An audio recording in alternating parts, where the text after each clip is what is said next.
runner. I don't know if you can tell that. But I appreciate it, guys. Thank you so much. Before I get started, I want to get something out of the way real quick. I know as I made my way up here, you may have noticed I'm a little bit different than most of you here tonight. I'm a little bit special. Yes, you guessed it. I am Asian. The thing about being Asian, though, is nobody can ever guess my nationality. People that may guess that I'm Asian always ask me so rudely. They're always like, so what kind of Chinese are you? Chinese. I'm actually Thai, and that's Thai from Thailand. I'm sure you guys are all familiar with Thailand and know that the capital of Thailand is Bangkok. Right, Bangkok. I said punch you all in the nuts down. Don't worry, you can punch me back. I just won't feel it. And I won't feel it because I have a disability. The disability that I have is quite obvious by looking at me. I want to tell you a little bit about it real quick. They found out about it when I was really young.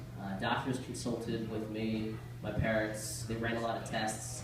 And it turns out that I am nearsighted. Luckily, glasses is all I need, and I'm all good now. Once again, I'm really happy to be here, guys. Thank you so much for coming out. I live about a half an hour from here. It's a bit of a drive. I don't really mind driving, though. I like to drive. I've had my license for about a year. When I first learned how to drive, though, it was kind of difficult because when I took driving lessons, I had to overcome 2 handicaps when I started to learn how to drive. Because of my physical handicap, I have to use hand controls, and the second handicap being the fact that I'm Asian.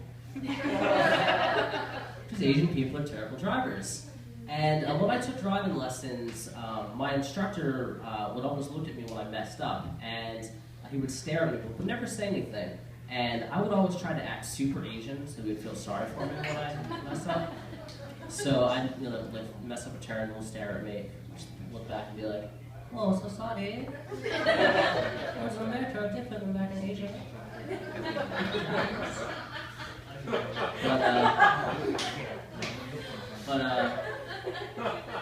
I think I've gotten better.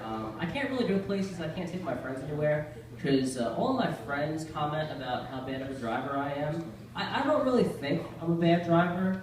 I don't think I'm a very good parker, though. I never seem to get the car in the spot just right. And I get mad when I don't park the right way. Like one time I went somewhere, I parked, got out of the car, looked at how I parked, and it wasn't good. And I just yelled out, "I'm not straight!" That's a really embarrassing thing. People were just looking at me like I made a major life decision. And I said it in such an authoritative way that it's like I'm trying to convince people that I'm gay. It's really weird. But parking's not like a hassle for me because I get handicap parking, obviously. And it makes my life a lot easier. When I worked at my last job, I had to actually fill out a form for a parking permit.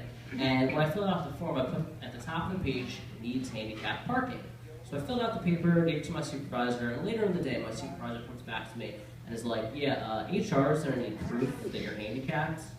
I'm like, "Proof?" I'm like, "A picture, video of me punching myself in the nuts and not writhing in pain? Like, how do you want me to prove that I'm handicapped?" And then I realized that I have this handicapped person's ID card, and it's from the DMV, which is ironic because I've had it long before I ever started driving.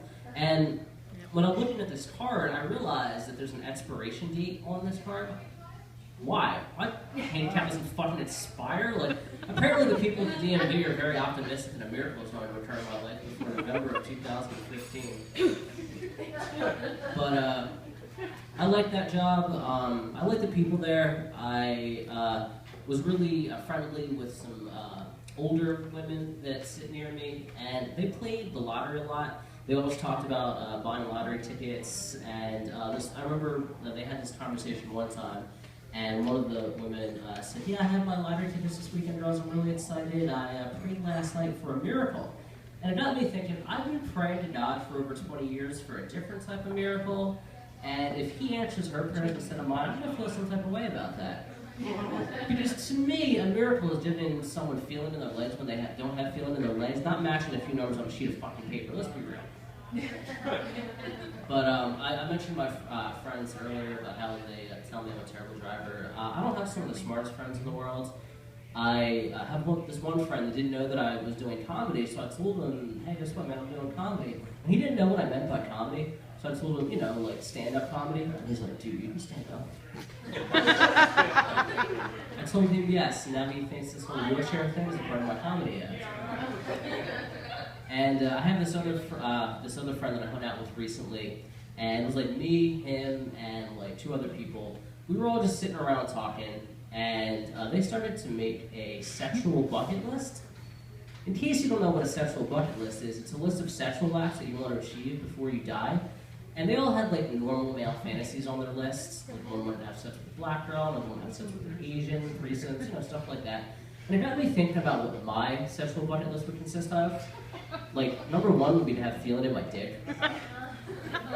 And number 2 would be able to find a girl that takes the dick. Like, it's not that much to ask for. Really hoping God answers my prayers on this one. Does anybody here smoke weed? Anybody? No, you just don't want to admit it? Come on. Alright, guys. So the comedians smoke weed.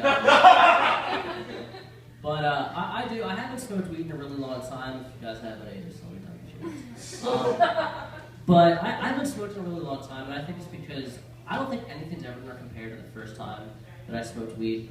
First time I smoked weed, I told my friend that it was my first time, and he told me, dude, I want to get you high as fuck. Before I finished, I started smoking, that he accomplished his goal. After a few minutes of us smoking, I got so high, I couldn't feel my arms. Now that might not be that big of a deal for you, but for me, someone who can't feel his legs, not being able to feel his arms as well, thinking he's going to be a vegetable for the rest of his life, was really scary. I have this other friend, whenever we see each other, we're extremely racist towards one another. Because he's black, I'm Asian. Whenever I see him, I see the most stereotypical black thing I can think of when I see him, and he says the most stereotypical Asian thing he can think of when he sees me. So usually when I see him, I try to give him a very stereotypical black name, but it's hard to think of something original because his first name's Deshaun. Kind of takes one of my options right there. So I'll be like, yo, what's up, Tyrone? And he'll be like, what's up, Chang? The other day when I saw him, I was like, what's up, Roscoe's Chicken and Waffles? And he was like, what's up, $15 pedicure? I don't know if that makes me racist, guys. I'm not racist. It might sound like I'm racist. I am not. But I do think that my grandmother might be racist. And the reason I say that, I found out in such a weird way. We were talking on the phone recently, and it started off really normal, the conversation at first.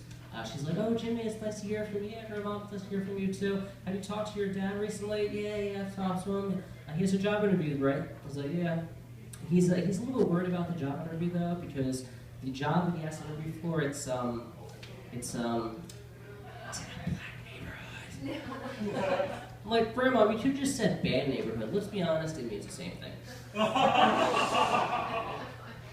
But people make a lot of assumptions about me because I'm in a wheelchair. I get questions all the time, and I feel like they're really rude. People come up to me and say things like, oh, since you're in a wheelchair, you must play wheelchair basketball, right? Or